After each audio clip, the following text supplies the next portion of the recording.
Недавно нам задали вопрос, который мы хотели бы сегодня осветить в сегодняшней лекции. And rather than answering that question directly, let's say, can you explain what the question is? Go ahead. Вопрос был таким: мы слышим много наставлений в общении с преданными, как суметь понять эти наставления, задержать их в своем сознании и усвоить глубже. So rather than addressing that question directly, I'm going to address it indirectly. И вместо того, чтобы отвечать на этот вопрос напрямую, непосредственно, я отвечу на него косвенно. And I'm going to address it by explaining the brief science of self-realization based on Bhagavad-Gita. Мы ответим на него вкратце, объяснив науку самоосознания, изложенную в Бхагавад-Гите. Everyone should know the path of devotional service. Каждый человек должен знать путь преданного служения. Krishna consciousness is a journey from wherever we are in our consciousness back to Godhead.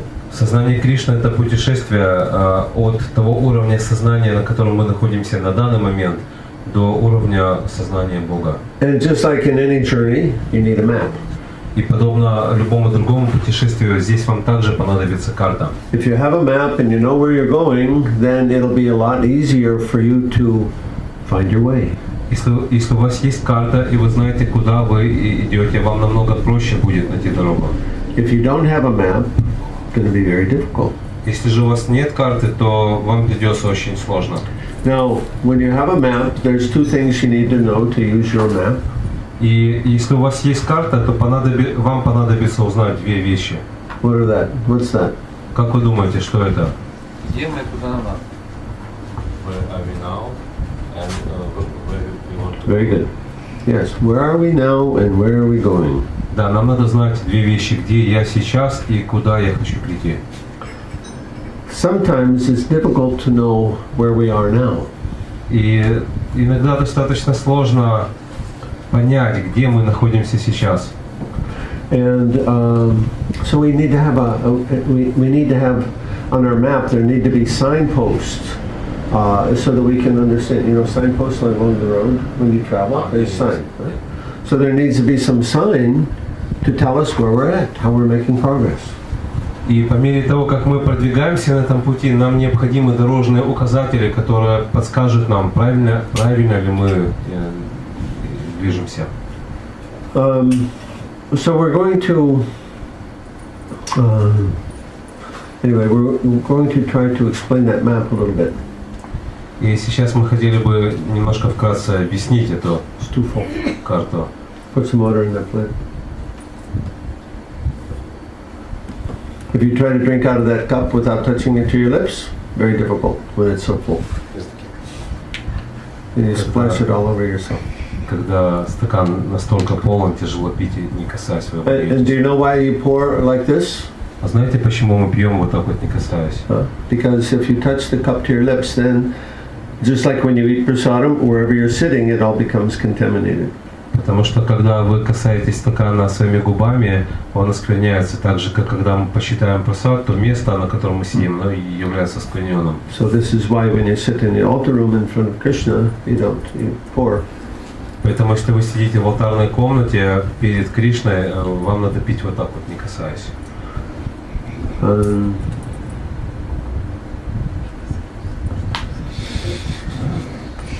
So, let's start at the beginning. Так, давайте начнем. In the beginning, a conditioned soul has no idea that he's even not the body. И начало таково, что живое существо в начале этого пути даже не подозревает о том, что оно отлично от тела. If you say to a person, you go on the street, pick any person, who are you?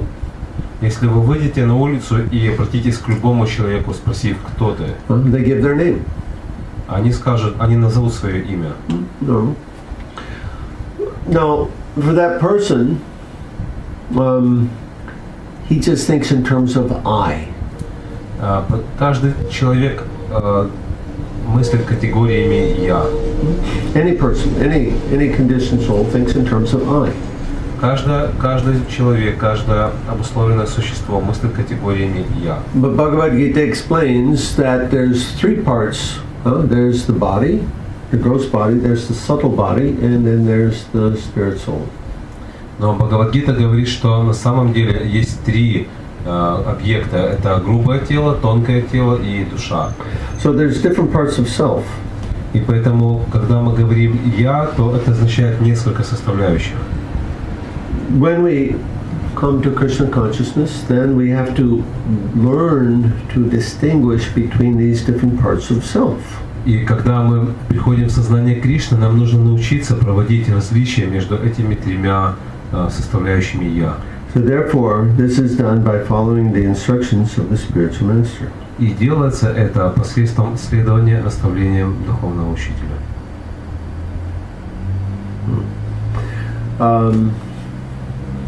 So, the spiritual master gives us instructions to follow regulative principles. Духовный учитель дает нам указания следовать регулирующим принципам. Now this is, particularly at this age and this time, this is rather difficult for many people. И в наше время, в современную эпоху, это достаточно сложно для многих людей. So, okay, I have faith in the words of spiritual master. I'm going to try to stop eating meat.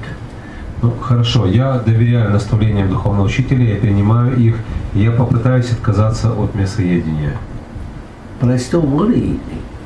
Но я отказался, но я по-прежнему хочу его есть. So there's some conflict within. И тогда внутри у нас образуется конфликт. One part of me is saying no, and the other part of me is saying yes. Одна часть меня говорит нет, другая говорит да. Now this is a duality. We can call this a duality. И это двойственность, мы называем это двойственностью. And it's very important that we experience this duality. И очень важно, чтобы мы испытали ее.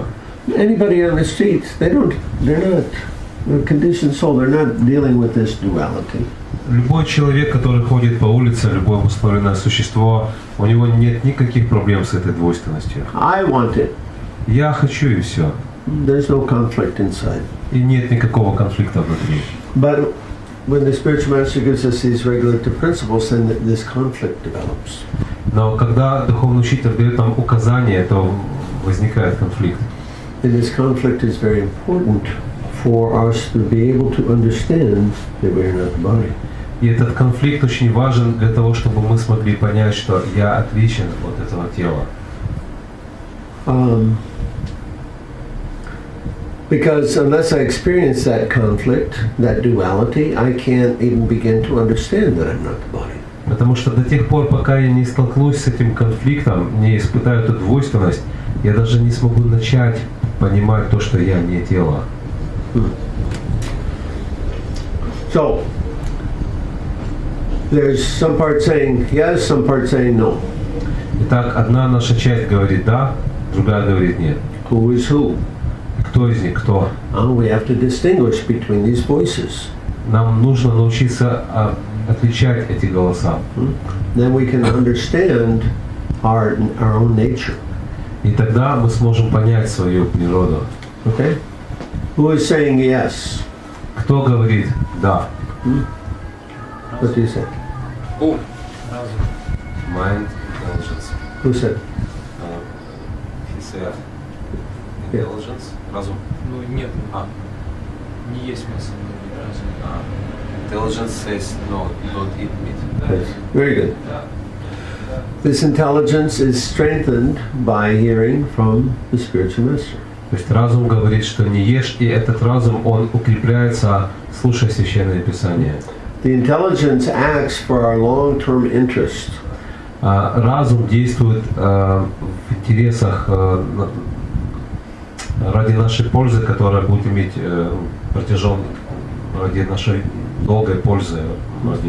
What's good for me in the long run. То есть то, что будет для меня полезно на длительном промежутке времени. The mind acts for the short-term interest. А ум действует ради краткосрочных интересов. Oh, I want to enjoy that. Я хочу наслаждаться этим. So mind is acting on the basis of sense gratification. Ум действует исходя из представления о чувственном наслаждении. And the intelligence is acting on the basis of long-term interest. А разум действует в интересах долгосрочного успеха. So we have to understand that, and then we have to begin to examine what's going on in the consciousness. То есть нам необходимо понять это и потом попытаться разобраться с тем, что же происходит в моем сознании. When we hear some desire pop up, we have to look at that. Is that the mind? Is that the intelligence? И когда мы видим, как появляется какое-то желание, мы должны понять, что это ум или это разум. And based on that, we discriminate in terms of what we will do or not do. И исходя из этого мы принимаем решение, что я буду делать и чего я не буду делать. In the beginning, this will be difficult. И вначале это может быть очень сложно. Because we are accustomed, we are conditioned to giving the mind whatever the mind wants. Потому что мы привыкли давать уму все, что ему хочется. Because we think we are the mind. Потому что мы думаем, что ум — это я. I want. И я хочу. We don't think my mind wants. Мы не думаем, это мой ум хочет. Right? Правильно? I want. Просто я хочу. So we have to begin to examine, to see what's going on in the consciousness and to discriminate what we will do or not do. И поэтому мы должны понять, что происходит в нашем сознании, и решить, что я буду делать и чего я делать не буду. Now, a very important part of being able to follow the intelligence to have some spiritual strength. И очень важный момент для того, чтобы мы стали способны следовать разуму, нам необходима духовная сила. You can read the book or hear these instructions, and if you don't have any spiritual strength, you just say, impossible. Вы можете услышать эти наставления или прочитать о них. Если у вас нет духовной силы, то вы скажете, это невозможно. When Prabhupada's godbrother went to England to try to establish a temple there, he was speaking with one Indian, some highly placed Indian man. And the Indian man, or the Englishman, and the Englishman asked him, can I become a Vaishnava? Когда один духовный брат Шрилы Прабхупады отправился в Англию и там проповедовал, то один англичанин обратился к нему и спросил, могу ли я стать вайшнавом? And the sadhu said yes, of course. И садху ответил, да, конечно. He said, all you have to do is follow the regulative principles. Все, что вам для этого надо, это просто следовать регулирующим принципам. And the Indian man said, or the Englishman said, impossible. И тогда этот англичанин ответил, невозможно. So, what makes it possible? И что же делает это возможным? Spiritual strength. Духовная сила. We get spiritual strength by the process of sadhana. Мы обретаем духовную силу, следуя процессу садханы. We get spiritual strength by chanting Hare Krishna Mahamantra. Мы обретаем духовную силу, воспевая мантру Харе Кришна, rendering devotional service. занимаясь преданным служением. Nice to see you. Hare Krishna. How are you? So we get spiritual strength by following our sadhana. Итак, мы обретаем духовную силу, следуя садхане. Vasudeve Bhagavati Bhakti Yoga Prayojita Janaya Yashivairagyam Jnanam Charyadhaitukam. By engaging in devotional service, one automatically develops causeless knowledge and detachment. В этом стихе говорится, что занимаясь преданным служением, человек естественным образом обретает знание и непривязанность. So by engaging in devotional service, we develop detachment, then it becomes easier to let go. То есть, занимаясь преданным служением, мы развиваем непривязанность, и тогда намного легче отпускать то, к чему мы говорим. If we don't keep our spiritual strength, we won't be able to follow. Если мы не будем поддерживать духовную силу, мы не сможем следовать. We'll explain more about that. We'll explain more about that as we go. По мере нашей лекции мы объясним это подробнее. So, this vairagya, this detachment develops. И так развивается вайрагия, отречение. And this is one of the signs on the path of devotional service. И таков один из признаков успеха на пути преданного служения. We should see detachment developing Мы должны видеть, что в нас развивается непривязанность. little by little. Понемножечку. These things that were important to us before become more and more insignificant. Эти вещи теряют в наших глазах свою ценность, становясь менее значимыми. Some people become afraid of that, И кого-то это может напугать. and then they give up devotional service. И тогда такие люди, они оставляют преданное служение. I've heard of such devotees. Я слышал о таких преданных, в кавычках. They see how their attachment's going away, and they think, oh no, and then they stop Krishna consciousness. Видя, как уходит их привязанность, они говорят нет, и оставляют преданное служение. So we should see vairagya coming. Поэтому мы должны видеть, что вайрагья приходит. And so this vairagya develops, and we're able then to more and more follow the regulative principles. И по мере того, как развивается в нас эта вайрагья, следовать регулирующим принципам становится все легче и легче. Now there's a very important aspect that needs to be attended to in order to be able to follow regulative principles. И тут есть один очень важный аспект, который необходимо соблюсти для того, чтобы стать способным следовать регулирующим принципам. And that is that we must give up the mentality of being the enjoyer. Это означает, что мы должны оставить представление о себе как о наслаждающемся. If you pay attention, you will see this. Prabhupada repeats this instruction again and again and again throughout his writing. Если вы обратите внимание, вы увидите, как Шрила Прабхупада повторяет это указание снова и снова в своих трудах. It is impossible to go back to Godhead if one has the mentality of being the enjoyer. Невозможно вернуться обратно к Богу, сохраняя вот это настроение наслаждающегося. It's a particular consciousness. Ведь это определенное сознание. A particular way of seeing the world. Это способ, это то, как мы воспринимаем мир. How do I see the world? Как я вижу мир? In relationship to me.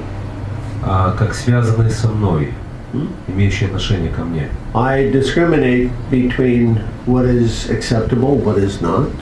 Я провожу различия между тем, что приемлемо и что неприемлемо. What is good, what is bad.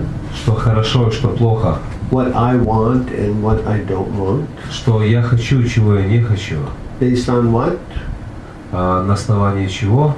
How those things can serve me or please me. Как все эти вещи могут служить мне или сделать мне приятно. I see the world, everything in the world, in relationship to me. Я вижу все в этом мире как имеющее отношение ко мне. I am the center. I am the subject, and everything else is the object of my enjoyment.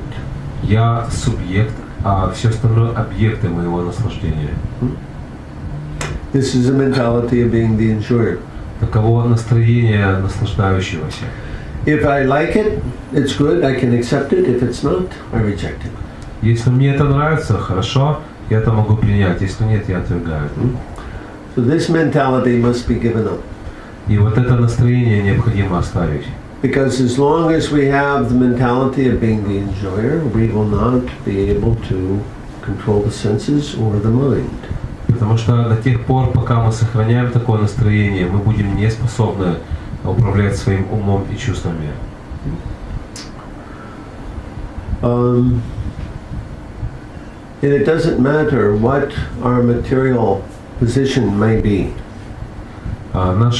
При этом наше материальное положение не играет никакой роли, неважно. We may be in Krishna consciousness for a long time. Может быть, мы уже в сознании Кришны продолжительное время. We may become sannyasi or temple president, GBC, guru, whatever. Мы можем стать саньяси, президентом храма, членом руководящего совета или гуру. So many different designations we may have of an apparently advanced devotee. Мы можем иметь так много различных отождествлений как бы указывающих на то, что мы возвышенные и преданные. But I may still carry with me the consciousness of being the enjoyer. Но при этом я по-прежнему могу нести с собой настроение наслаждающегося. If I do that, this will create problem for me in the future. Если так обстоят дела, то у меня в будущем появятся сложности. So we're going to read from Bhagavad-Gita, where Prabhupada and Krishna explain this. Итак, мы сейчас будем читать Бхагавад-Гиту, стихи, где Кришна и Прабхупада объясняют это. 9:12. I've given this class here before. Does anybody remember this? Это 9 глава, 12 стих. Я уже читал лекцию на эту тему. Кто-то помнит? Okay. That's why I'm giving it again. Тогда его еще раз прочитаю. Okay, 9:12. Where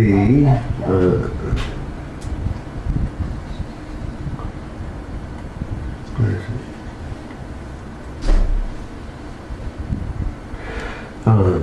Those who are thus bewildered and attracted by the demonic and atheistic views, in that deluded condition, their hopes for liberation, their fruitive activities, and their culture of knowledge are all defeated. Заблудшие и сбитые с толку, они придерживаются демонических, безбожных взглядов, и потому их надежды на освобождение никогда не сбываются, все их попытки преуспеть и обрести знания постигают крах. We're going to read the first 3 sentences of the purport. Мы прочитаем первые 3 предложения из комментария. Есть много преданных, которые считают, что обладают сознанием Кришны и занимаются преданным служением, но в сердце своем они не признают Верховную Личность Бога, Кришну, абсолютной истиной. Таким людям никогда не удастся насладиться плодами преданного служения, вернуться домой, к Богу.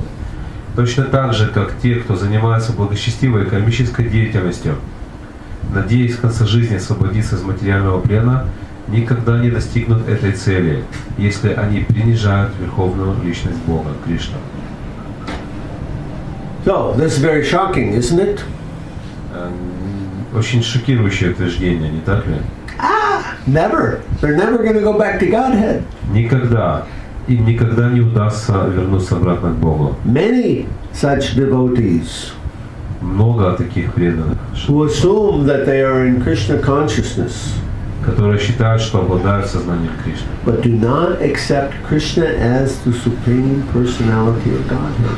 но не признают Кришну как Верховную Личность Бога. Very serious. Очень серьезно. So, what does that mean? Что же это означает? Huh? Who are those devotees? Кто эти преданные? Because I don't want to be one of them. Я не хочу быть одним из них. Huh? If you ask any devotee who is God, what will they say? Если вы спросите любого преданного, кто такой Бог, что они скажут? Krishna. Кришна. So Prabhupada says, but they do not accept Krishna as the Supreme Personality of Godhead. Шрила Прабхупада говорит, но они не признают Кришну как Верховную Личность Бога. What does that mean? Что же это значит? What's Krishna's position? Каково положение Кришны? He answers that in 9:24. И он отвечает это, 24. он отвечает, говорит об этом в 9 главе 24 стихе. Aham hi sarvya jnanam bhokta cha prabhu evacha natu mam avichananti tattvinatas tavanti te. I am the only enjoyer and the only object of sacrifice. Those who do not recognize my true transcendental nature fall down. Я единственный, кто наслаждается всеми жертвоприношениями и повелевает ими.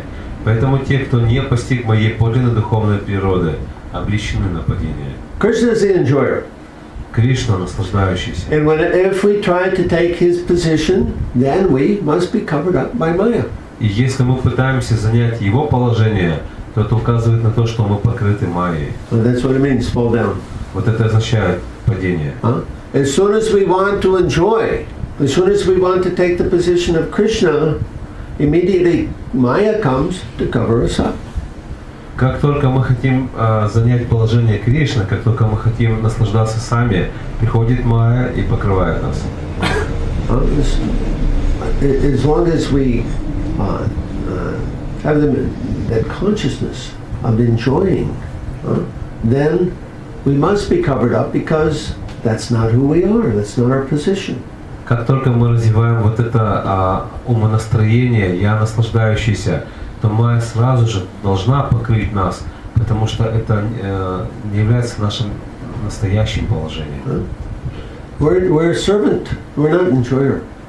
Мы слуги, мы не тот, кто наслаждается. Krishna's the enjoyer. Кришна наслаждается. So if we try to take Krishna's position, Krishna says, okay, go ahead, you stay in the material world and you try to enjoy. Если мы пытаемся занять положение Кришны, Кришна говорит, ну, пожалуйста, оставайся в материальном мире и наслаждайся. So, therefore, we have to give up that consciousness. Вот поэтому нам и нужно оставить это сознание. We have to learn to recognize that consciousness. И нам нужно научиться узнавать это сознание. And give it up. И оставлять его. So,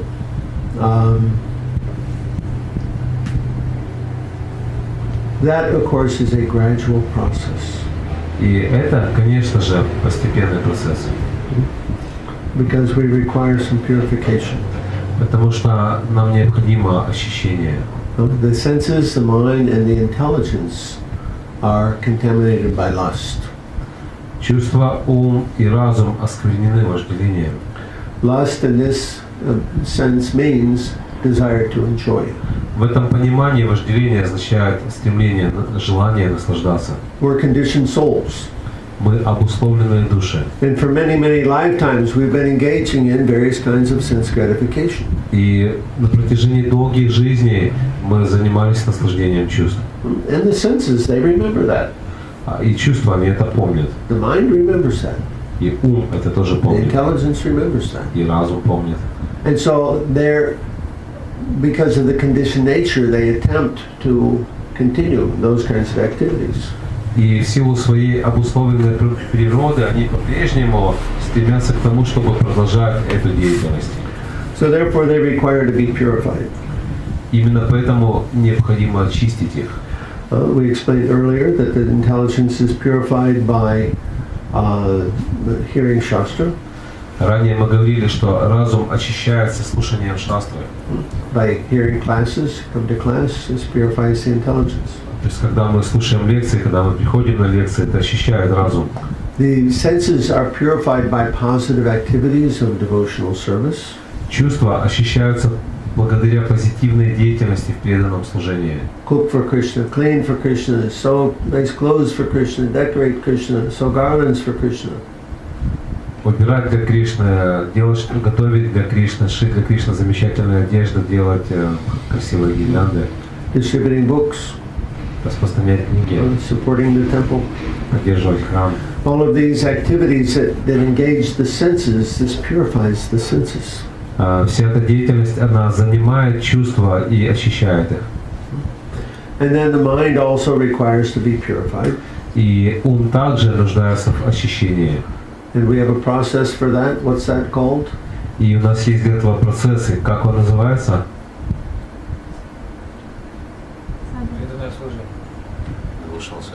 No, more specifically. А более конкретно? Общество сознания Кришны. No, more specifically. Мантра, meditation. Yes. Otherwise called? Да, еще по-другому называется как? Japa. Yeah, japa. When we chant japa, the idea of japa is to focus the mind on the sound of Krishna's name.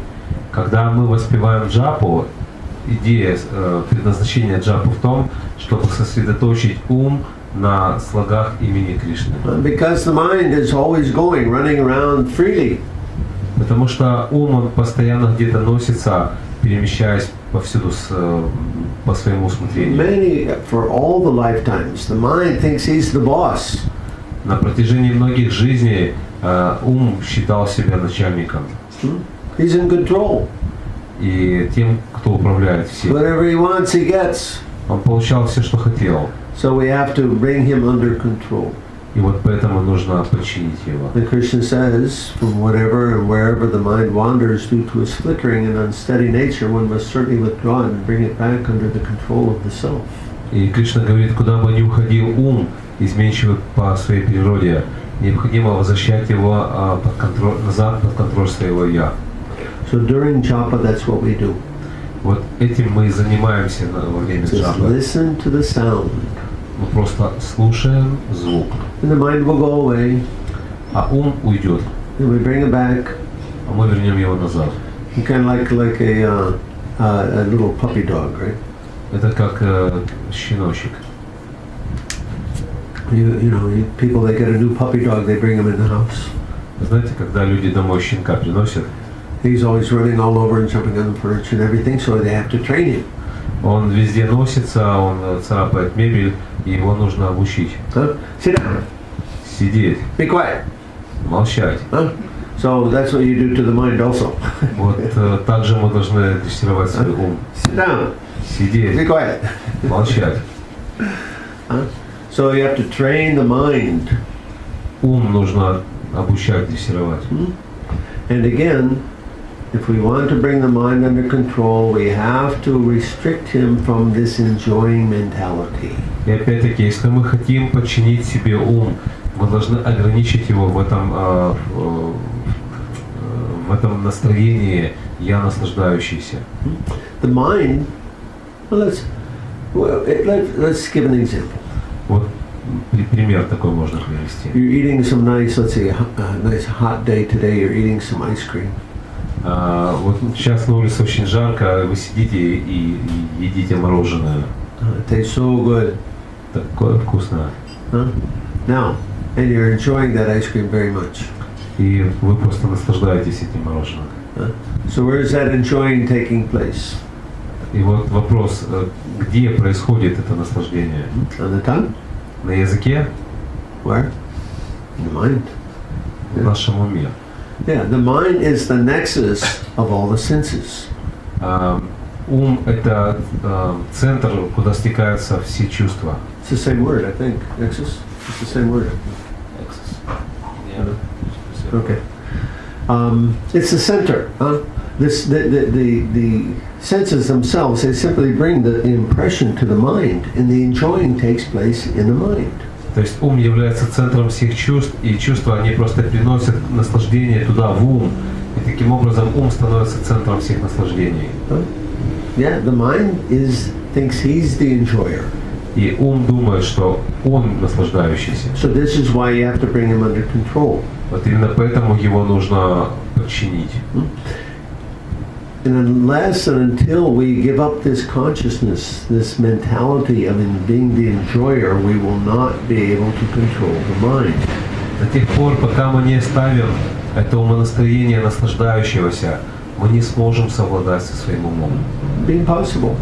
Это невозможно. Because the mind, he's got this conditioning, I want to enjoy. Потому что у ума есть вот эта обусловленность, я хочу наслаждаться. And how does he enjoy? И как он наслаждается? Sense gratification. Наслаждением чувств, наслаждая чувства.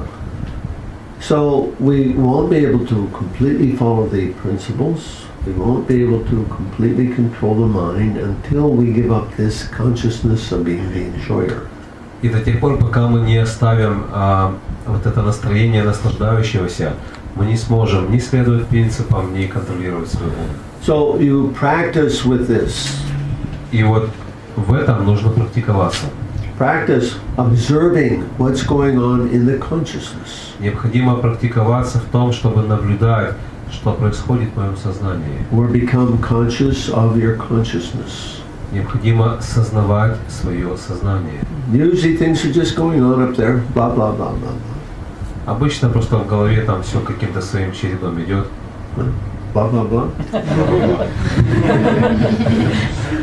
All the time, constant, never stops. Постоянно, каждую секунду, не останавливаясь. So we have to become like a third person, an observer, and see what's going on.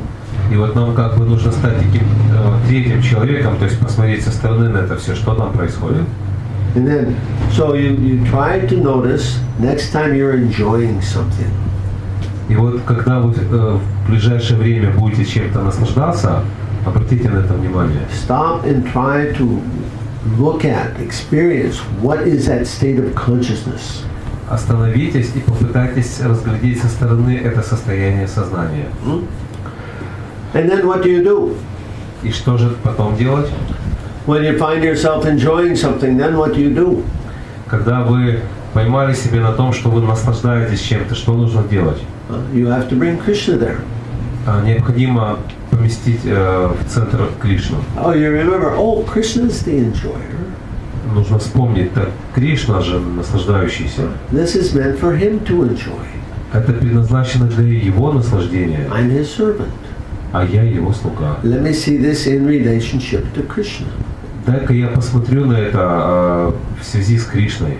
In the Srimad Bhagavatam, when Lord Brahma is first meeting Vishnu, Mahavishnu, Шримад Бхагаватам, там, где описывается, как Господь Брахма первый раз встретился с Махавишну.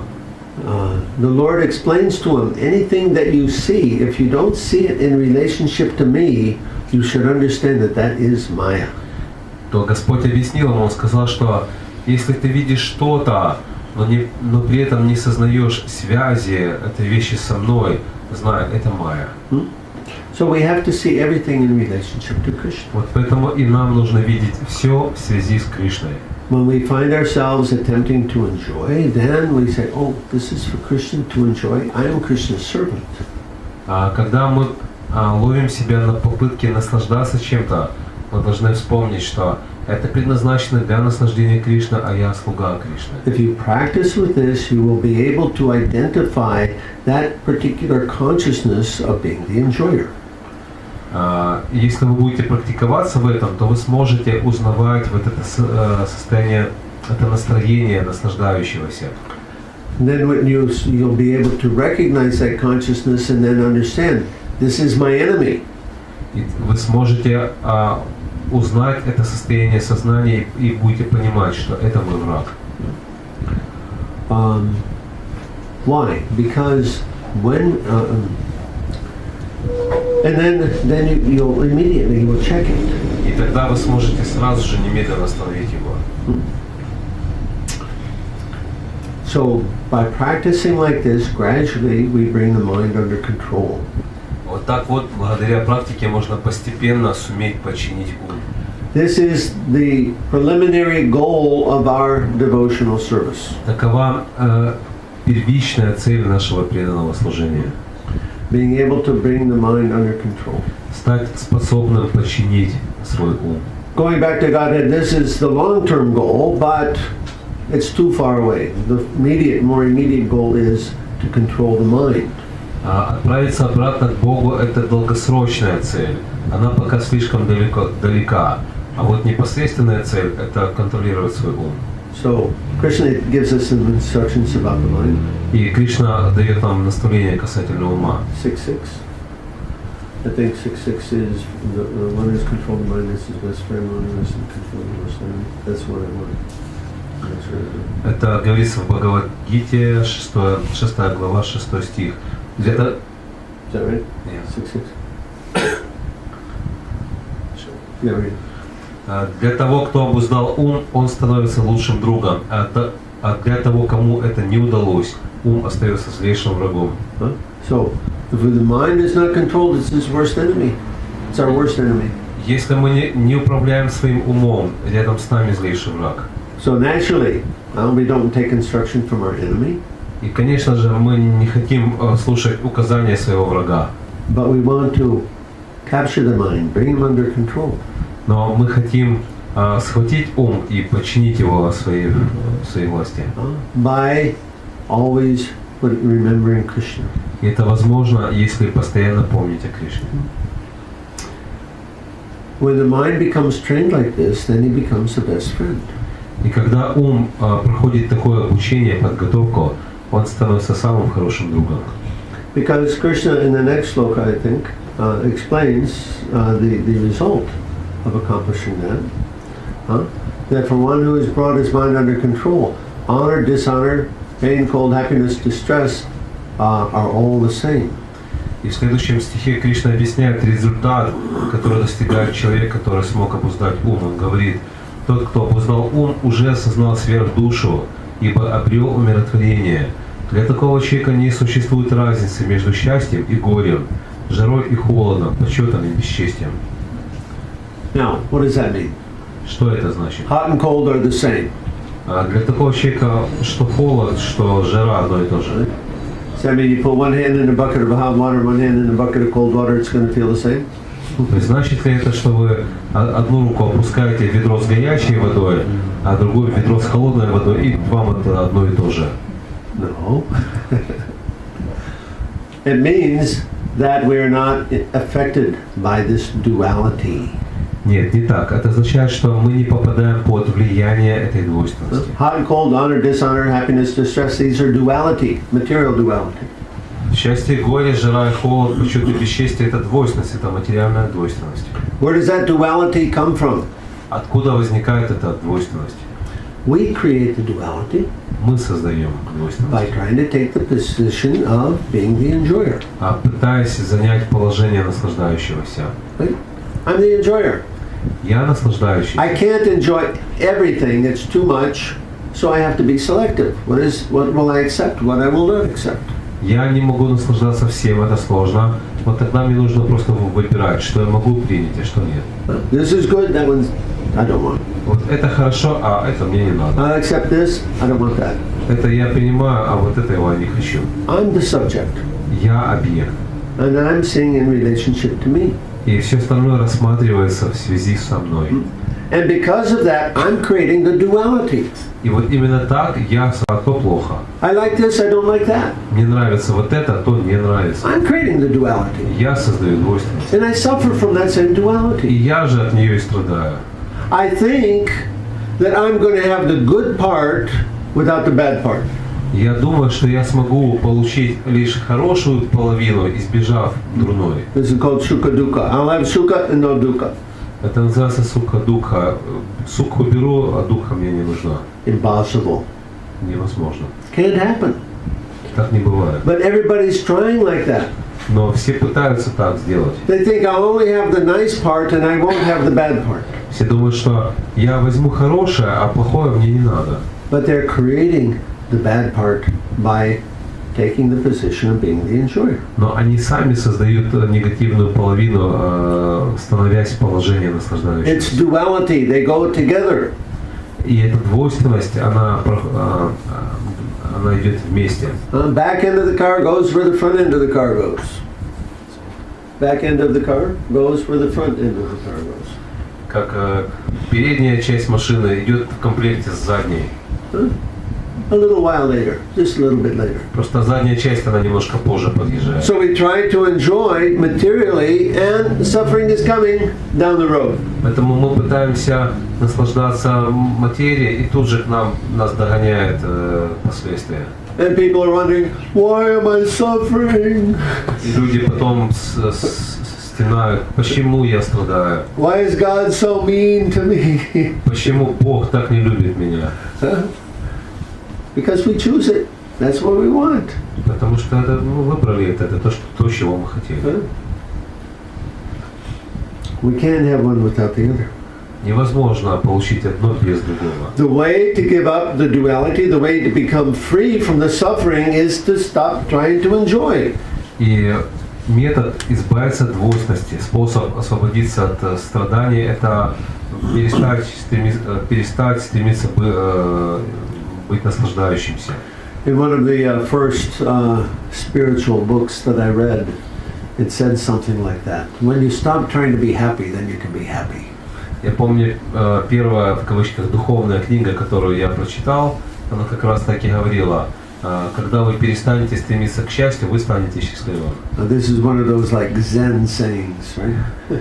Это очень похоже на такие мудрости дзена.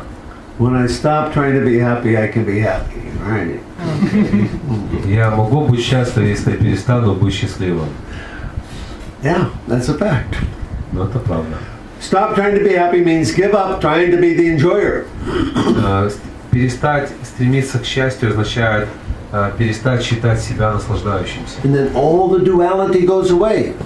И тогда все двойственность, она покидает вас. Because I see everything in relationship to Krishna. Потому что тогда я вижу все в связи с Кришной. He's the enjoyer. Он It's наслаждающийся. meant for him to enjoy, И все предназначено для его наслаждения, including me. включая меня. I'm meant for Krishna to enjoy also. Я также предназначен для наслаждения Кришны. And if I see the world in that way, then I can become to the transcendental platform. Если я вижу мир таким образом, я смогу подняться на трансцендентный уровень. This is also called the Brahma-Bhuta position. Это также называется уровень Брахма-Бхуты.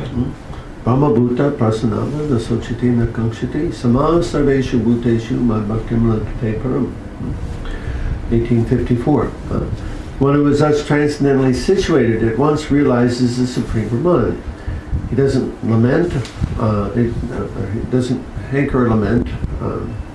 What is it? Yeah. One who is thus transcendently situated at once realizes the Supreme Brahman. Becomes joyful. Anyway, he becomes joyful. He doesn't hanker and doesn't lament. In that state, he attains pure devotional service unto me. Это говорится в Бхагавад-Гите 18.54. Тот, кто находится в этом трансцендентном состоянии, сразу постигает Верховный Брахман и исполняется радостью. Он никогда не скорбит и ничего не желает. Он одинаково расположен ко всем живым существам. Достигнув этого состояния, человек обретает чистое преданное служение мне. No hankering, no lamentation. Такой человек никогда не скорбит и ничего не желает. Another form of duality. Это также примеры двойственности. I want that, I want this, I want this. Я хочу это и вот то. Then I'm crying because I lost it. И потом теряю, и когда я теряю, начинаю плакать. Because it's meant for me, I'm the enjoyer. Потому что оно же для меня предназначалось, я же наслаждался этим. I want. И я хочу. Because I'm not in touch with my own spiritual nature. Это из-за того, что я потерял свою духовную природу. When I see Krishna in everything in relationship to Krishna, then I see everything properly. Если я вижу все связанным с Кришной, то тогда я вижу все должным образом. It's not for my enjoyment, so I give up this hankering. Это не предназначено для моего наслаждения, поэтому я просто оставляю это стремление. This hankering comes from the uncontrolled mind. Стремление получить что-то, оно приходит из-за неконтролируемого ума. What part of the self is hankering? Какая часть меня желает? It's the mind. The mind wants various kinds of sense gratification. Ум постоянно стремится ко всевозможным чувственным наслаждениям. But when I've got that rascal under control, then free. Но когда я подчиняю этого негодяя своей власти, то тогда все, я свободен. So, that's what we want to accomplish. This is our first goal. И вот это первая цель, именно ее мы хотим достичь. Because at that point, then my pure devotional service will begin. Потому что именно с этого момента начнется мое чистое преданное служение. Prabhupada writes, actual devotional service begins at this point. Шрила Прабхупада говорит, что настоящее преданное служение начинается с этого момента. Pure devotional service. Чистое преданное служение. In which everything is done for Krishna's satisfaction. В котором все, что делается, делается для удовольствия Кришны. Prior to that, I'm performing mixed devotional service. До этого момента я занимаюсь смешанным преданным служением. This means I want something from my activity. Это означает, что совершая какую-то деятельность, я желаю получить от нее что-то. What do I want? А что же я хочу получить? Recognition, Признание, honor, уважение, position. положение. I'm trying to enjoy. I have this enjoying mentality, and I'm trying to enjoy in the activities of Krishna consciousness. Сохраняя это настроение наслаждающегося, я пытаюсь наслаждаться деятельностью в сознании Кришны. We come to Krishna consciousness as conditioned souls. Мы приходим в сознание Кришны, как будучи обусловленными душами. We're enjoying everything. We're trying to enjoy this world. Мы наслаждаемся всем, мы пытаемся наслаждаться этим миром. So when we come to Krishna consciousness, we naturally try to enjoy Krishna consciousness. И поэтому, когда мы приходим в сознание Кришны, то, естественно, мы пытаемся наслаждаться сознанием Кришны. And there's a lot to enjoy here. И тут много чем можно наслаждаться. Prasadam certainly can be enjoyed. Просадом, без сомнения, можно наслаждаться. And, you know, the ladies, you get to put on nice new clothes, saris, they look so pretty.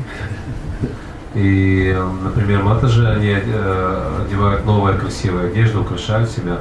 And also the Prabhus, they get a new form of machoism. Machoism, you know macho? I'm not real. И у Прабху также есть возможность выглядеть как настоящий мачо. Who can blow the conch shell the longest? Кто, например, тот больше мачо, кто может дольше протрубить в раковину. Anyway, beat that mridanga.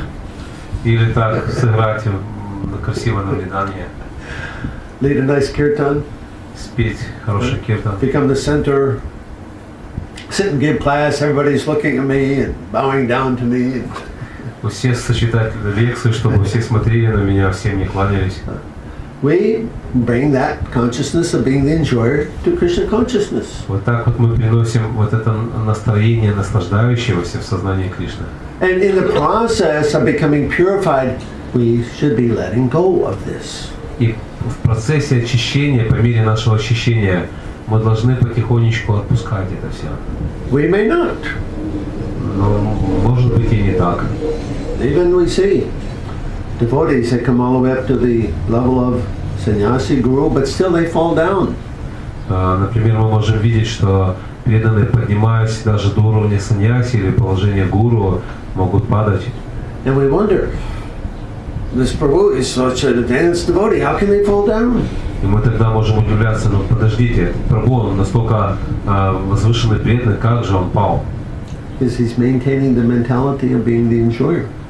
Ответ в том, что он сохранял это настроение наслаждающегося. And when you want to enjoy, ultimately this means sex life. И если вы хотите наслаждаться, то в конечном счете это означает половая жизнь. Those who do not recognize my true transcendental position fall down. Кришна говорит, что те, кто не постигли мое истинное трансцендентное положение, падают. So, in our sadhana, in the process of becoming purified, we must let go of this consciousness of being the enjoyer. Поэтому в нашей садхане, в нашем процессе очищения мы должны избавляться от этого настроения наслаждающегося. Now, there's still some challenges there. И тут, тем не менее, есть некоторые сложности. 1856, I think.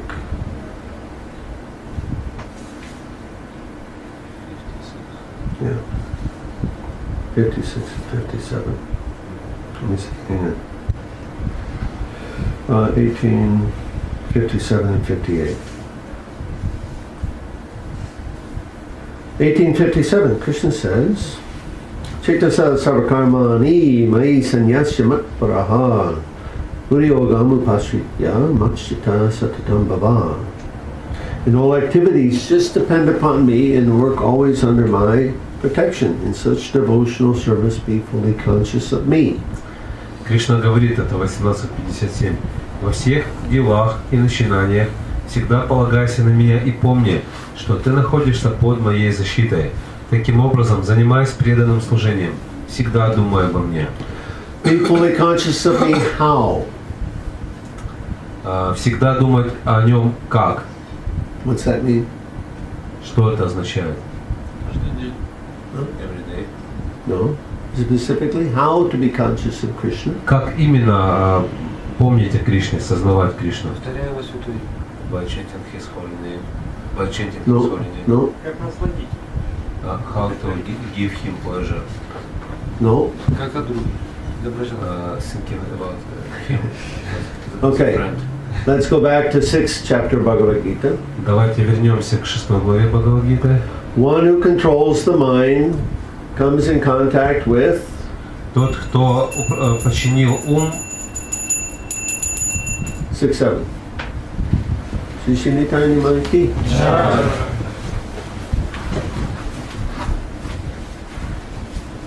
Тот, кто обуздал ум, уже осознал, что? Сверхдушу. Super soul. Сверхдушу. Chaita Guru. Чайте гуру. Guru in the heart, super soul. Это гуру в сердце, сверхдуша. Okay. When Krishna says, be fully conscious of me, means become Krishna conscious. Be conscious of me in the heart, the super soul. Поэтому, когда Кришна говорит, что думай обо мне или сознавай меня, будь сознание Кришны, это означает сознавать присутствие сверхдуши. You should move so that I can see you. Don't sit behind him, I can't see you. Садитесь так, чтобы не сидеть друг за другом, чтобы можно было видеть каждого. Thank you. Спасибо. I have to Тогда у нас communicate with будет the eyes. зрительный контакт с вами. Yeah, so the super soul's in the heart. Сверхдуша перебывает в сердце He's giving us instruction what to do. и дает нам указания, что делать. All kinds of instruction. Всевозможные наставления. We hear you may hear the devotees remembering their pastimes with Prabhupada. Иногда можно слышать, как преданные рассказывают воспоминания о общении с Шрилой Прабхупадой. And many of them say, it seemed like Prabhupada could read my mind. И многие говорят, что такое впечатление, что Шрила Прабхупада он читал мои мысли. Well, Prabhupada, no, he wasn't psychic like this. Но он не был экстрасенсом. But he was in contact with the super soul. Просто он был в соприкосновении со сверхдушой. And super soul would tell him what to say, and he would say that. И сверхдуша говорила ему, что говорить, и он это говорил. There's one exchange with Prabhupada and one of his leaders. Есть беседа Шрилы Прабхупады с одним из лидеров. No, Prabhupada was speaking to a university professor. Шрила Прабхупада говорил, обращаясь к университетскому профессору. Prabhupada told him that Krishna, he tells me what to say. И он сказал, что Шрила Прабхупада говорит, что Кришна говорит мне, что говорить. And the local leader who was there tried to correct Prabhupada. He said, what Prabhupada means is Krishna gives him the intelligence what to say. И один из местных лидеров, который присутствовал на встрече, он попытался поправить Шрилу Прабхупаду, сказал, ну, Прабхупада имеет в виду, что Кришна дает ему разум, что сказать. And Prabhupada corrected him. He said, no, Krishna tells me what to say. Шрила Прабхупада поправил его, сказал, нет, Кришна указывает мне, что говорить. He's in the heart of super soul. Он пребывает в моем сердце, как He's сверхдуша. giving instruction. И он дает наставления. So the shloka, and all activities depend upon me, work under my protection, become conscious of me. Поэтому в этом стихе говорится, что во всей своей деятельности сознавай меня и действуй под моей защитой. In the next shloka, Krishna tells what happens then. И в следующем стихе Кришна говорит о том, что будет следствием этого. If you become conscious of me, you will pass over all the obstacles of conditioned life by my grace. Всегда думая обо мне, ты моей милостью преодолеешь все препятствия обусловленной жизни. But if you don't, then you will have problems. Если же ты не будешь этого делать, у тебя будут проблемы. Yeah. If you become conscious of me, you'll pass over all the obstacles of conditioned life by my grace. If, however, you act through false ego, not hearing me, you will be lost. Всегда думая обо мне, ты моей милостью преодолеешь все препятствия обусловленной жизни. Если же ты будешь действовать, побуждаемый ложным эго, не слушая моих указаний и не памятуя обо мне, то потеряешься. Act through false ego. What's this mean? Что означает действовать, побуждаемый ложным эго? Following the dictation of the mind. Означает, что мы следуем тем указаниям, которые диктует нам ум. False ego. I am the enjoyer. Ложное эго, я наслаждающийся. This is false ego. Вот это ложное эго. So, if we simply listen to the mind and false ego, we will be lost. Поэтому, если мы будем слушать свой ум и свое ложное эго, мы будем потеряны. So, on the path you will have some experience with this. И на своем пути мы обязательно столкнемся с этим. You will come to that transcendental position. Вы подниметесь на этот трансцендентный уровень. And free from duality. Wow. И вы увидите, как двойственность покинет вас. Not disturbed by the mind. ум более не будет беспокоить вас. Relief. Вы испытаете облегчение, Transcendentally situated. находясь на трансцендентном уровне. But because we're conditioned souls, we will fall down. Но поскольку мы обусловленные души, мы обязательно упадем. In this case, fall down means that I again act through false ego, through the mind, trying to enjoy. В этом контексте падение означает, что я буду действовать опять побуждаемый ложным эго и с настроением «я хочу наслаждаться». Look at that pretty girl. Посмотрите на эту замечательную девочку. Boing. Wow. Посмотрите на эту красивую девушку. All the men. It's very easy. Men are attracted by women. И для любого мужчины это понятно, мужчине свойственно привлекаться красивой женщиной. Very easy to fall into the consciousness of being the enjoyer. Очень легко опять попасть в это настроение наслаждающегося. And then what happens? И что произойдет? Then I'm back in duality. И я опять в двойственности. And then I suffer. И я опять страдаю.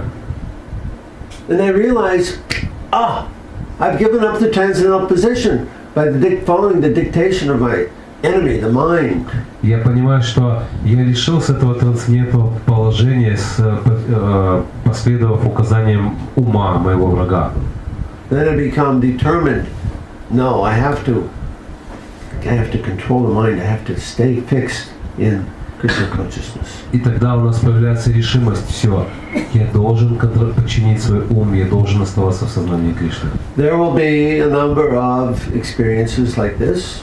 И вот такой опыт мы переживем неоднократно. Because we're conditioned souls. Ведь мы обусловленные души. But in time, we will be steady.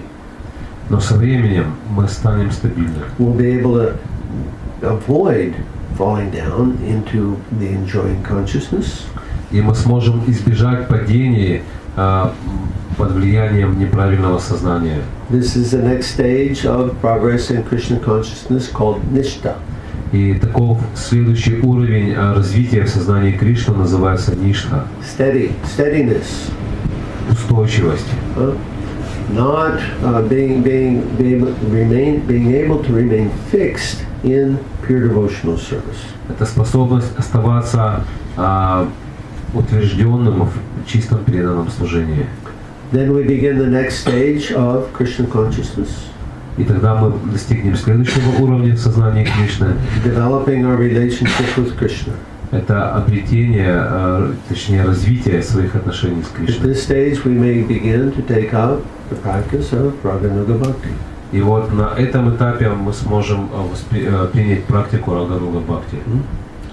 And then develop our personal relationship with Krishna. Что поможет нам развить наши личные отношения с Кришной. So these are the steps. Таковы шаги The process of self-realization. процесса самоосознания. So we should understand what's the first goal, second goal, third goal, how to come to this transcendental position. И вот таким образом мы должны понять, что для нас будет первой задачей, второй задачей, третьей, до тех пор, пока мы не достигнем высшего трансцендентного уровня.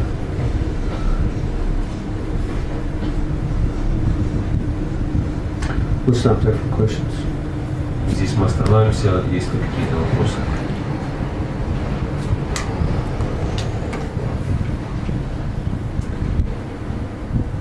Что такое ананда блаженство? Как это правильно? Repeat the question. Что такое ананда, блаженство?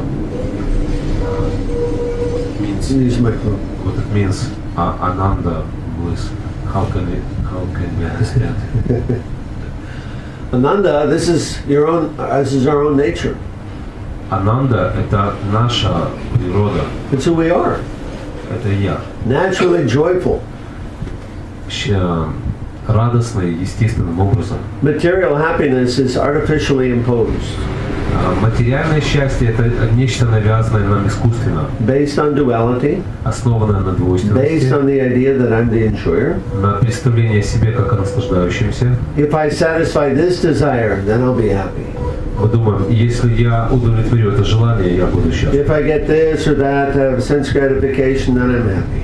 Если я получу то, все, вот это наслаждение чувств, я буду счастлив.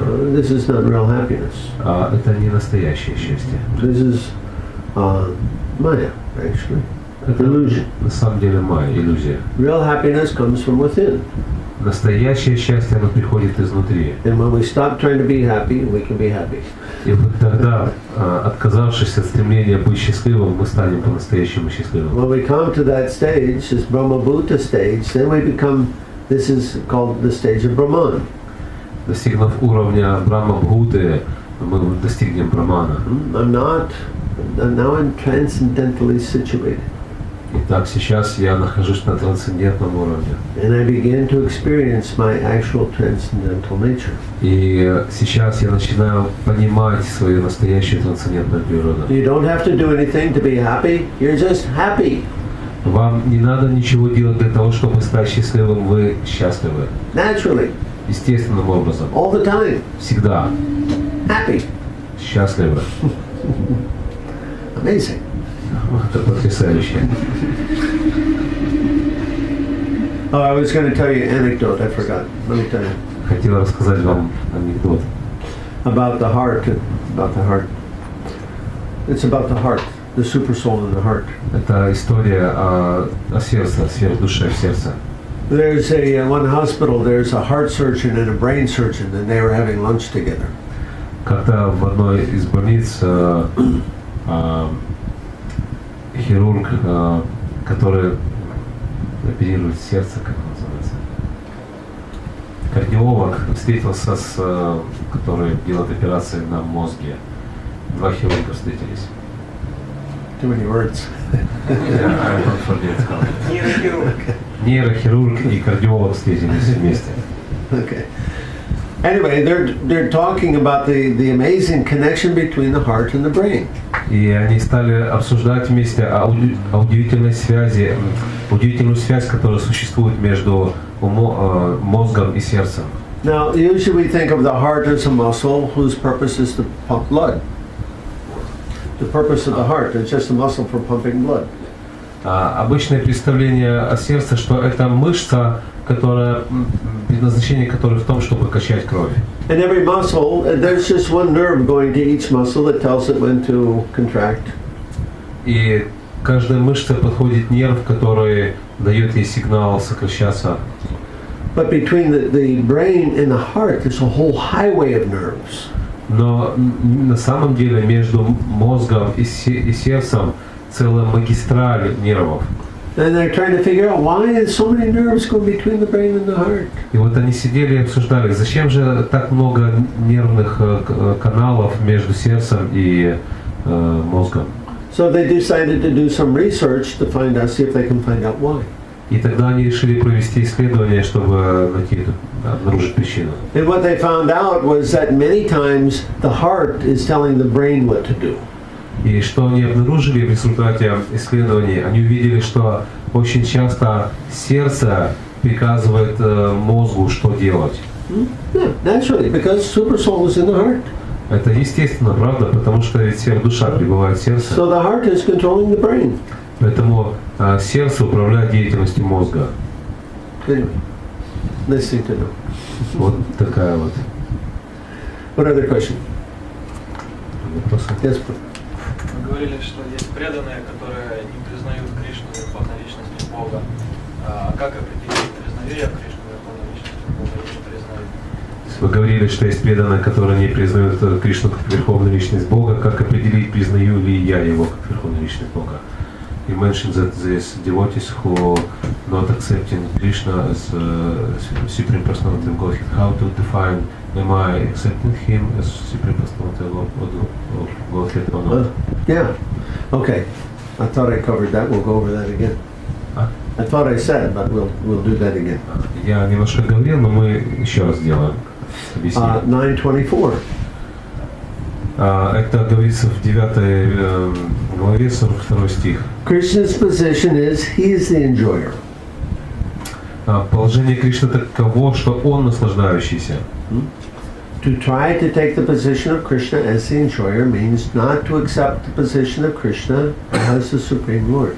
Если я пытаюсь занять положение наслаждающегося, это означает, что я не принимаю, что это положение занято уже Кришной. You can read that sloka? Кришна говорит, я единственный, кто наслаждается всеми жертвоприношениями и повелевает ими. Поэтому те, кто не постиг моей подлинной духовной природы, обречены на падение.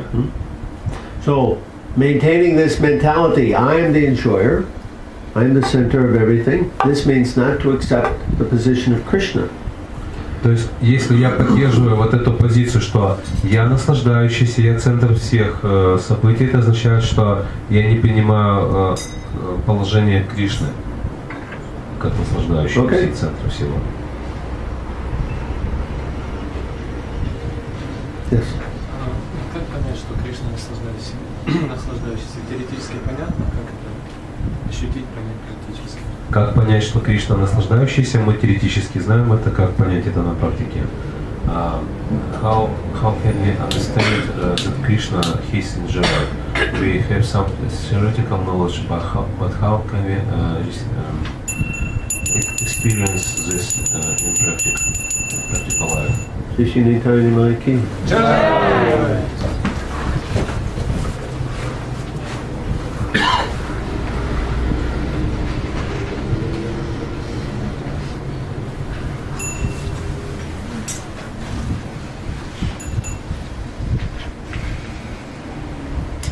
We are part and parcel of Krishna. Мы являемся неотъемлемыми частичками Кришны. So we have the qualities of Krishna.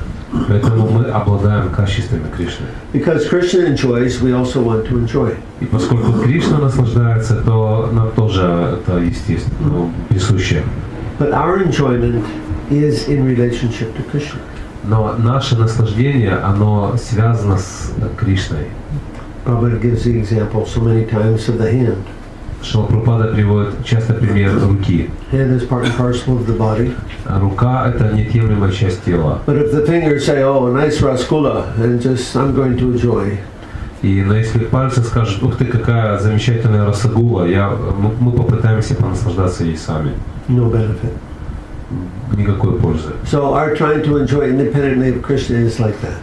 И поэтому, если я пытаюсь наслаждаться независимо от Кришны, вот так будет The происходить. hand, all the parts of the body are meant to serve the stomach.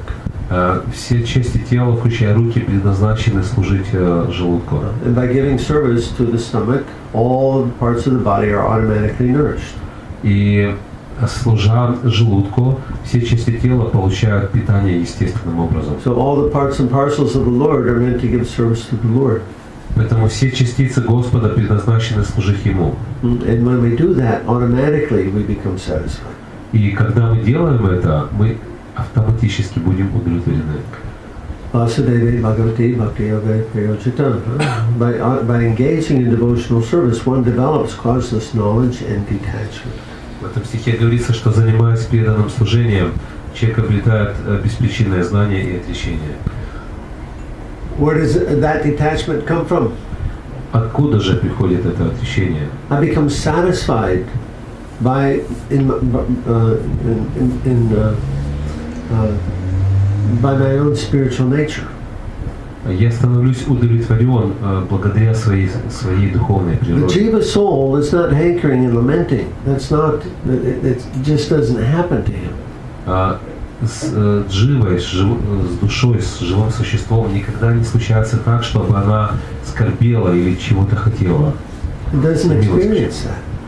Она не имеет этого опыта. But it's because we've simply given power to the mind that we're dragged through all this duality of happiness and distress. Но отдавая все полномочия уму, мы позволяем ему стаскивать нас в эту двойственность и страдания. Well, when we begin to experience our own spiritual nature, we become satisfied and happy. Когда мы начнем испытывать свою настоящую подлинную духовную природу, мы станем удовлетворены и счастливы. Okay. Yes, no. Ask more question. Okay. Ask more question then. Можно уточнить, что непонятно. То есть, получается, мы можем это понять в процессе служения, как открывается, получается. То есть это будет нам открыто в процессе служения, да? So it will be revealed to us in process of devotional service. Yeah, it's Krishna being the enjoyer. What would be revealed? Yeah, that Krishna, he's enjoying.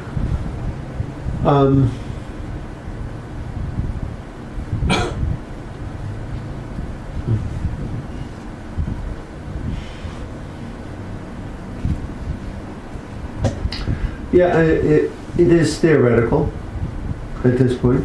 Ну вот да, на нашем этапе это может быть не теоретическим таким представлением. We will learn in the process of devotional service that by serving Krishna we become happy. Практически мы это сможем понять, занимаясь преданным служением. Служа Кришне, мы будем испытывать счастье. So this is the proof. И вот это доказательство. If I try to serve myself independently of Krishna, I suffer. Если я пытаюсь служить своим интересам независимо от Кришны, я буду страдать. But if I serve Krishna, then I become happy.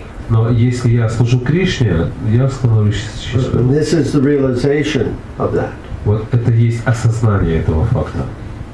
Now, everybody's been experiencing that even from the beginning of our devotional service. И в действительности каждый имел опыт этого, даже если он только начал свой путь преданного служения. By engaging in devotional service, we get a taste of Krishna consciousness. Потому что, занимаясь преданным служением, мы обретаем вкус к сознанию Кришны. And that taste is why we're all here.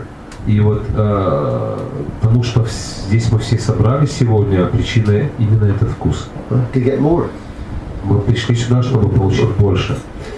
We experience that by serving Krishna, we're becoming happy. Мы получаем этот опыт на практике, служа Кришне. Мы служим, и мы становимся счастливы. But in our neophyte condition, we're not engaged in pure devotional service. We're engaged in mixed devotional service, where we sometimes try to enjoy. Но на нашем уровне начинающих преданных мы не несем только лишь чистое преданное служение, мы также совершаем смешанное преданное служение, иногда становясь в позицию наслаждающегося. So this is why in our mixed devotional service we're not always blissful. Именно поэтому в своем смешанном преданном служении мы не всегда счастливы. Okay, no?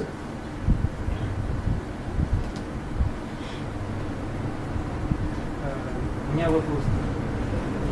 В повседневной жизни, в семейной жизни, работа, семья, дом, работа, семья, дом. Постоянно выполняешь много действий, связанных с работой. Сложно постоянно помнить, вот это я делаю для Кришны. Как вы видите, коротко, какие конкретные такие шаги, чтобы себя поддерживать в этом состоянии, что действовать для Кришны? Наставление. То есть как в своей повседневной жизни мы можем в работе, в семье мы можем поддерживать в себе вот это понимание, да, что я действую для Кришны. Напоминать себе.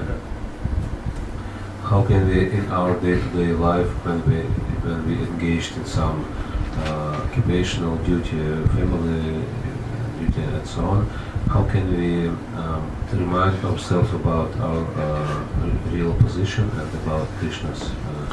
We talked about that yesterday. Мы вчера обсуждали этот момент. You remember? Помните? Дома установить алтарь и служить Кришне. You advised to establish an altar in our flat and. Но постоянно возникают вопросы на работе, которые много-много действий делаешь и сложно себя контролировать.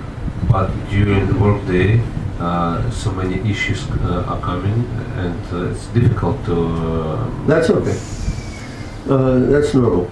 Это нормально. Prabhupada gives the example of Arjuna fighting the war. Шрила Прабхупада приводил пример Арджуны, который участвовал в битве. Krishna standing right next to him. Кришна стоял прямо рядом с ним. He's not thinking about Krishna. Но Арджуна думал не о Кришне. He's thinking about where he's going to shoot his arrow. Он думал о том, где враг и как стрелять в него. But because he's serving Krishna's instruction to fight the war, this is Krishna consciousness. Но он был в сознании Кришны, потому что он следовал указанием Кришны сражаться в битве. So if your purpose in working is to render service to Krishna, this is Krishna consciousness. Поэтому если предназначение, если ваша работа предназначена для того, чтобы быть в сознании Кришны, то это и будет сознанием Кришны. But it must be your purpose. Но тогда в этом случае работа должна иметь именно такую цель, быть You have to have сознанием that Кришны. consciousness. This is Krishna's house. I live here as his servant. Должно быть именно такое сознание, что этот дом принадлежит Кришне, и я живу здесь, как его слуга. And as you develop that consciousness, then all of your activity becomes devotional service. И если вы поддерживаете такое сознание, то что бы вы ни делали, это все будет преданным служением. Okay? Да?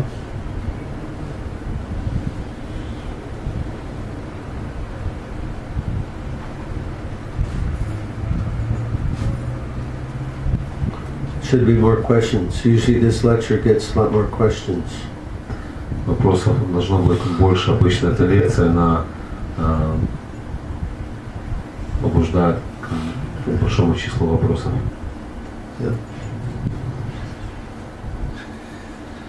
Вы говорили в лекции о том, что мы приходим и приносим свою обусловленность и пытаемся наслаждаться духовными какими-то вещами сознания Кришны. И связан с этим вопрос. Если, к примеру, я хочу жить простой жизнью, минимум работать, максимум зарабатывать, и больше времени посвящать практике сознания Кришны, как понять, я хочу наслаждаться или я хочу служить?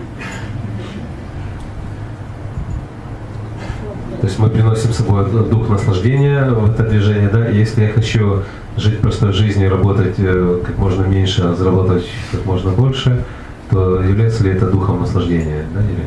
Ну, наслаждение. А? Ну да, ну как-то так. You have mentioned that when we come to this Krishna consciousness movement because of our material condition, we bring this enjoyment spirit here.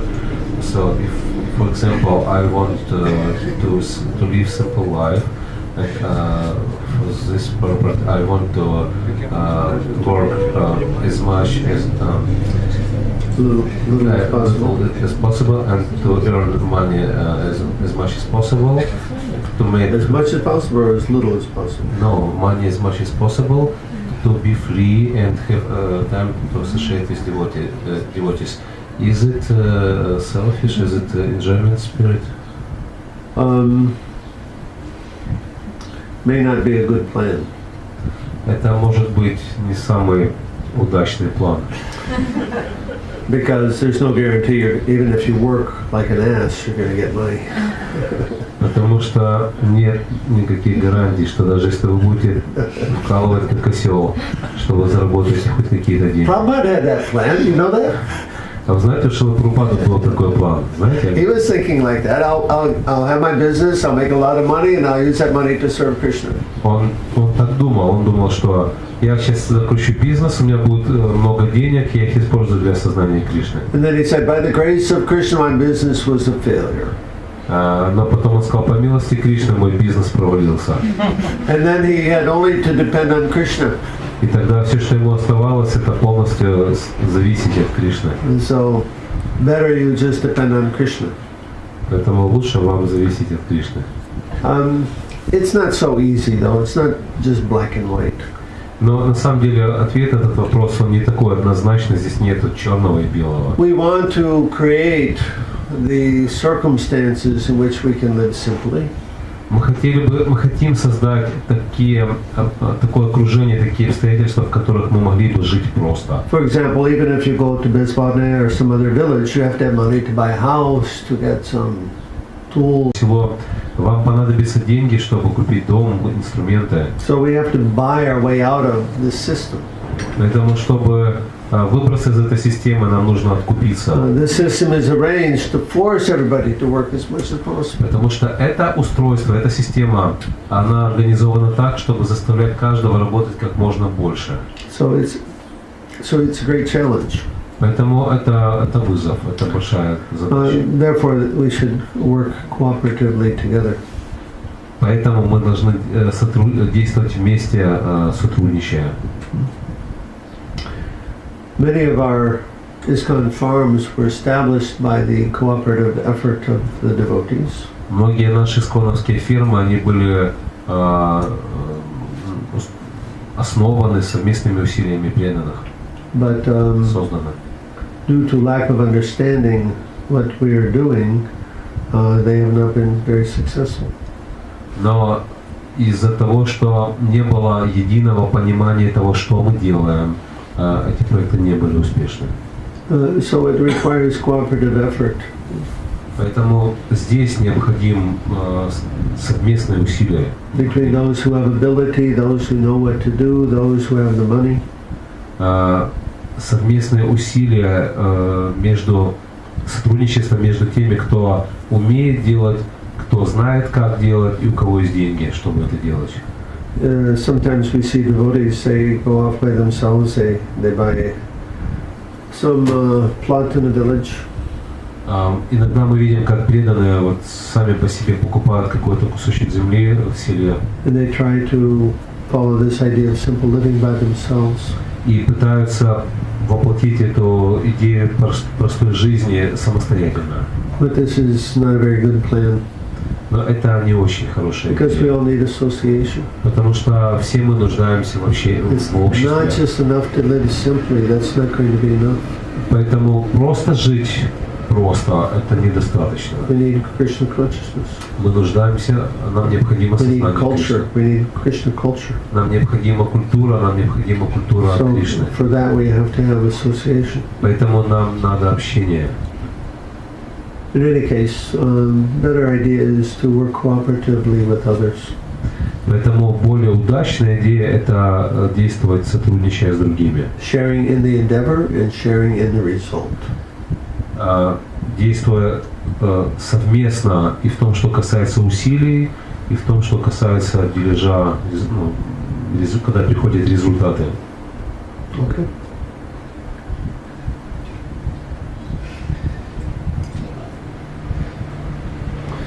So, how did this lecture, did this answer your question satisfactorily? Итак, эта лекция ответила ли она должным образом на ваш вопрос? Да, но я поняла, что в любой ситуации, когда бы я ни находилась, появляется ли возможность для ума наслаждаться, либо я нахожусь в той атмосфере, где звучат какие-то духовные наставления, то есть всегда надо ум возвращать в том, если это там, где духовные наставления, надо возвращать его к ним и слушать их все время, как бы. Если это перспектива наслаждения для ума, то надо понимать, как бы отрезвлять ум, говорить, что он не наслаждается.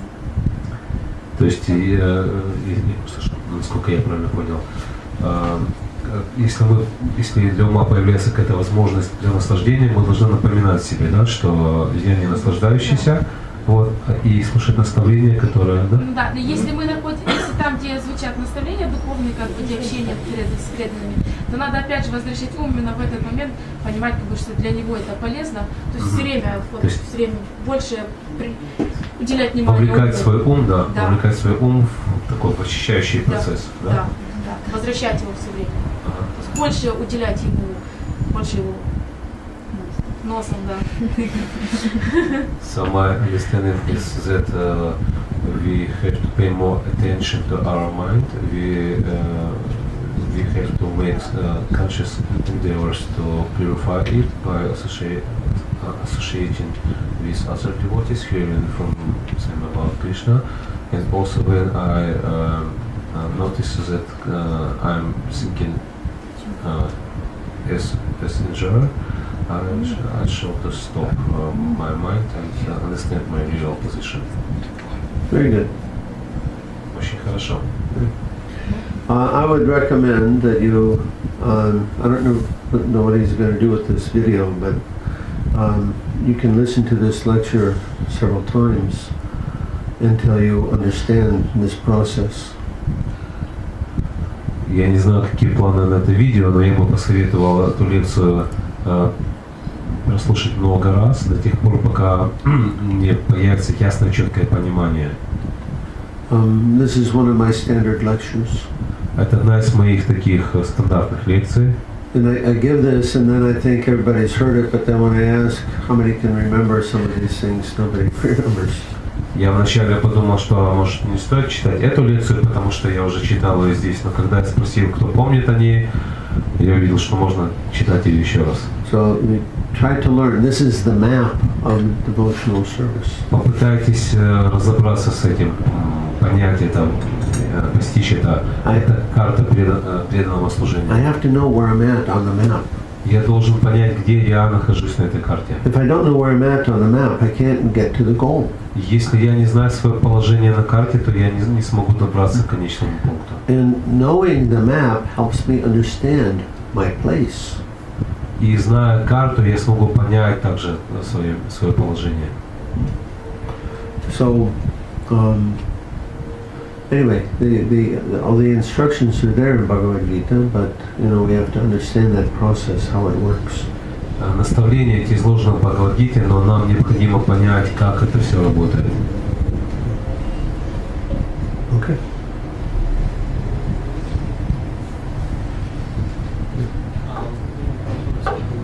Смешанное преданное служение, оно влияет, получается, на искренность. То есть смешанное имеется в виду, что страдает искренность.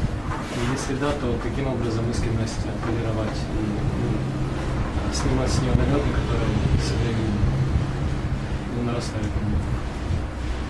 То есть смешанное преданное служение означает, что страдает моя искренность, да? И если это так, то как снять с нее этот налет? Да, то есть поначалу ты искренний, но со временем она обрастает наростами. И если это так, то каким образом ее постоянно очищать? То есть вначале мы искренне, но потом наша искренность покрывается налетом, и как очищать ее от этого налета? So mixed devotional service means that originally we were sincere, but gradually our sincerity became covered by some external things. If is it so, then how can we verify our sincerity? No, this is not correct. But this is a whole other class. Это не совсем точное понимание, но чтобы ответить, это надо прочитать еще одну большую лекцию. The jiva is in the process. The jivas who come to this material world have to go through the process of